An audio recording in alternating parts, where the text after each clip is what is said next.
Berikutnya saya bahas soal tenaga dalam yang oleh Romo Daniel itu katanya dari setan.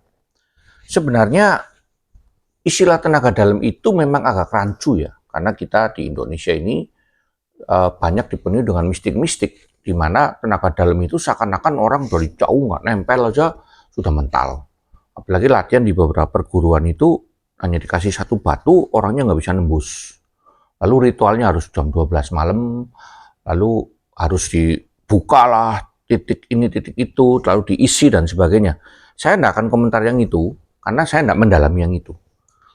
Tetapi dari kungfu, misalnya kita lihat dari kakek guru saya, sebenarnya ngaku kakek guru juga agak malu ya.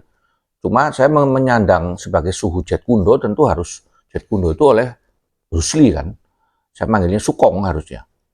Dia itu berlatih sedemikian rupa untuk membuat dia satu pukulan dalam jarak 1 inci. Dia gitu.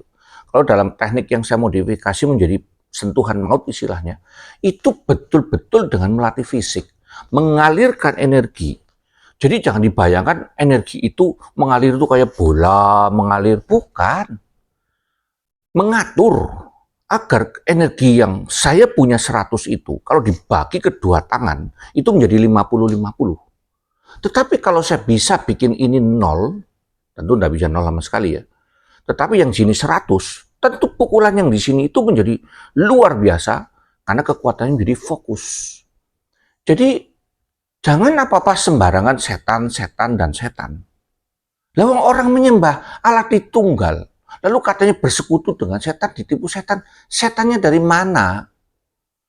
Roh yang di dalamku lebih besar dari apapun. Apa-apa setan, apa-apa setan. Saya kadang-kadang terheran-heran dengan mereka semua. Kita ini anak Tuhan, harusnya di mana-mana melihat kemuliaan Tuhan. Bukan apa-apa lihat setan. Maka ketika saya selalu bertemu dengan orang-orang yang karismatik, pol gitu ya, hiper karismatik. Lihat rumah, ada setan, itu ada genderuwo. Saya lalu berkata, lu anak siapa? Kalau kamu anak Tuhan, kamu akan di mana-mana melihat wajah Bapamu. Kamu di mana-mana kok lihat setan, ini anak siapa kamu ini? Jadi coba kita sedikitlah pakai rasio untuk mempelajari. Jangan iman itu tidak boleh membuta. Gitu. Pelajari dulu, dalami dulu, sedalam-dalamnya. Ya, saya dulu memang pikir bahwa tenaga dalam setan, maka waktu bertobat pertama tahun 88 ditengking semuanya itu tenaga dalam apa segala. Ternyata ya, apanya ditengking? Jangankan muntah, meludah aja enggak. Lalu katanya lagi hipnotis, katanya lagi sulap. Nah, saya masukin semua itu. Sinse, katanya tuh dari setan karena yin yang. Nanti saya akan bahas yin yang, soal yin yang. Jadi tidak selalu itu tenaga dalam dari setan, tidak selalu. Tetapi yang dari dalam tubuh sendiri yang dihimpun, dilatih. Ya, kalau Anda lihat para bodybuilder itu ya, orang-orang yang berlatih angkat berat dan sebagainya. Di dalamnya udah tenaganya udah gede sekali itu. Hanya tinggal melatih difokuskan seperti laser gitu. Itu menghasilkan sesuatu yang dahsyat sekali. Jadi kalau mau dikatakan bahwa tenaga dalam itu dari setan, yang mana? Kecuali saya datang ke tempat wingit, lalu berdoa, oh minta tenaga dalam, lalu tiba-tiba saya menjadi kayak Popeye setelah makan bayam gitu, lalu waduh disentuh semuanya hancur. Ya itu mungkinlah, bolehlah.